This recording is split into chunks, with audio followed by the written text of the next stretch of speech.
students, today in this video we will discuss the second chapter of class 11th accountancy and its name is basic accounting terms. Basic accounting terms, we use some basic accounting terms in business. So before recording this accounting terms we have to understand their meanings, क्योंकि इनका जो meaning होता है business में accounts में थोड़ा सा different होता है.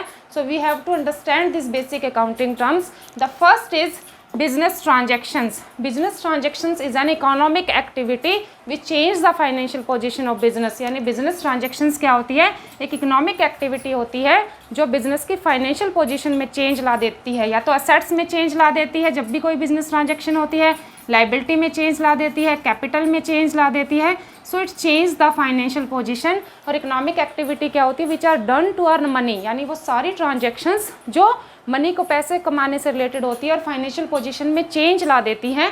These are called the business transactions.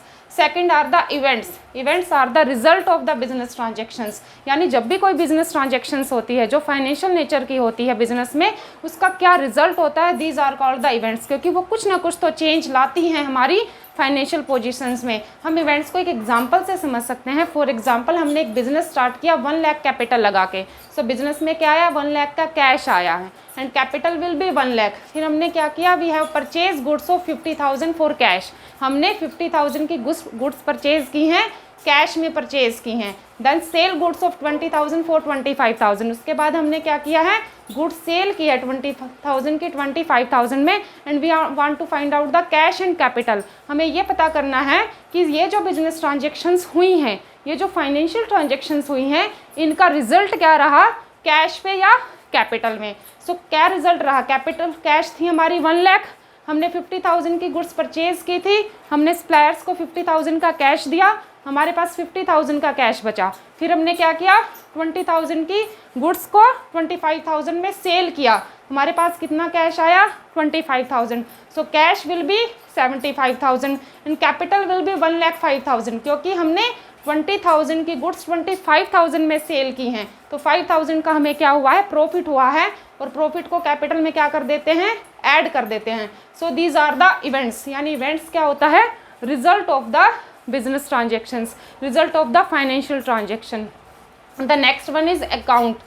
What is account? Account is a place where all these business transactions are recorded. यानी accounts क्या होती है, वो एक place होती है, वो एक जगह होती है जहाँ पे सारी की सारी business transactions को क्या किया जाता है, रिकॉर्ड किया जाता है. अकाउंट की एब्रीवेशन फॉर्म A/C होता है एंड अकाउंट T शेप में बनता है. कोई भी जो भी अकाउंट बनता है वो हमेशा टी शेप में बनता है. जैसा कि हम देख सकते हैं इसकी 2 साइड होती हैं. लेफ्ट साइड कौन सी होती है, डेबिट साइड होती है एंड राइट साइड कौन सी होती है, क्रेडिट साइड होती है. और हम हर एक आइटम के लिए डिफरेंट अकाउंट बनाते हैं. फॉर एग्जांपल हम पर्सनस का अकाउंट बनाते हैं तो पर्सनस अकाउंट बनाएंगे. अगर हमें एक्सपेंसेस किसी वेजेस का अकाउंट बनाना है, हम उसको कोई भी जो ट्रांजेक्शन वेजेस से रिलेटेड होगी वेजेस अकाउंट में डालेंगे. सैलरी से रिलेटेड कोई भी ट्रांजेक्शन होगी सैलरी अकाउंट में डालेंगे. कैश से रिलेटेड कोई भी ट्रांजेक्शन होगी उसको कैश अकाउंट में डाल लेंगे. ठीक है. So this was the accounts. एक ऐसा प्लेस, एक ऐसी जगह है जहाँ पर सभी बिजनेस ट्रांजेक्शन्स को उनकी नेचर के अकॉर्डिंग बांट दिया जाता है और एक जैसी ट्रांजेक्शन्स के लिए हमेशा एक ही अकाउंट बनता है. अगर कैश की कोई ट्रांजेक्शन्स है तो सिर्फ कैश अकाउंट में ही डलेंगी. Next one is capital. What is capital? It is the amount which is invested by the owner to start up the business. वो पैसा, वो मनी जो बिजनेसमैन बिजनेस को स्टार्ट करने के लिए लगाते हैं, these are called the capital. इसको ओनर्स इक्विटी भी बोलते हैं. It is also called the owners equity. यही वो पैसा है जिसकी हेल्प से बिजनेस किया जाता है, जिसकी हेल्प से हम असेट्स परचेज करते हैं, गुड्स परचेज करते हैं. So it is the amount which is invested by owner to start the business. What will be the formula? If assets are given in the questions, liabilities are given in the question and we have to find out the capital, the formula will be capital is equal to assets minus liability. We have already discussed in accounting equation chapter. इसको हम accounting equation chapter में discuss कर चुके हैं.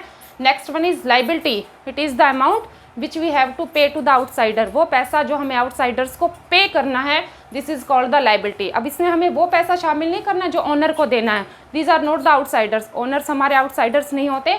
बाकी outsiders for example हमने goods purchase की हैं क्रेडिट पे, वो क्या होंगे, क्रेडिटर्स होंगे. Creditors are the person from which we purchase goods on creditor, जिससे हमने उधार में सामान खरीदा है. उनको क्या बोलते हैं, क्रेडिटर। अब उनका हमें पैसा देना है, so these are our liability, यानी वो सारा पैसा जो हमने बाहर वालों को देना, या तो कहीं से गुड्स परचेज की हो क्रेडिट पे, कहीं असेट्स परचेज की हो क्रेडिट पे, या कहीं से लोन लिया है, हमारी रिस्पॉन्सिबिलिटी बनती है उस पैसे को वापस करना। So these are called the liability. Next one is assets. Assets क्या होती हैं, विच आर आवर राइट, जिस पर ओनर्स का राइट होता है, जो कहीं बाहर नहीं देनी, इवन जो पैसा बाहर से हमारा आना होता है वो भी हमारी क्या होती हैं, असेट्स होती है। फॉर एग्जाम्पल, अगर हमने कोई गुड्स सेल की हैं क्रेडिट पे, वो लोग डेटर्स होते हैं जिनको हमने गुड्स सेल की हैं क्रेडिट पे, तो डेटर्स से भी जो पैसा आना होता है वो हमारी क्या होती हैं, असेट्स होती हैं। ये असेट्स टू टाइप की होती है, current assets, next is non current assets. Current assets कौन सी असेट्स होती हैं, which are converted into cash within 1 year. ऐसी सभी असेट्स जो इसीलिए परचेज की जाती हैं ताकि हम उसको सेल करके कैश में कन्वर्ट कर सके, पैसा कमा सके। फॉर एग्जांपल, गुड्स, हमने गुड्स परचेज की हैं, हमारा क्लोथ्स का बिजनेस है, ट्रेडिंग बिजनेस है, हमने क्लोथ्स की गुड्स को परचेज किया, इसीलिए परचेज किया ताकि हम उसको सेल करके पैसा कमा सके, मनी अर्न कर सके। So these are called the current assets, जिसको विद इन 1 ईयर हम कैश में क्या कर देते हैं, कन्वर्ट कर देते हैं। Second are the non current assets, ऐसी सभी असेट्स जिसको रीसेल के लिए परचेज नहीं किया जाता, इसीलिए परचेज किया जाता है ताकि हम उसको लंबे टाइम तक क्या कर सके, बिजनेस कर सके। For example, land, building, furnitures, ये सारे असेट्स हमने इसीलिए परचेज किए हैं ताकि हम इसको लंबे टाइम तक बिजनेस कर सके। अब हमारा क्लोथ्स का बिजनेस है, हमें उसके लिए मशीनरी चाहिए, बिल्डिंग चाहिए, लैंड चाहिए है, तो क्लोथ्स क्या है, करंट असेट्स हैं जिसको बेच के पैसा कमाना है। लैंड, बिल्डिंग्स, मशीनरी क्या है, नॉन करंट असेट्स है, जिसलिए इसको परचेज किया जाता है ताकि हम बिजनेस कर सके लंबे टाइम तक। So these were the some basic accounting terms. In next video we will discuss the further basic accounting terms. Hope you understand the concept. Thank you.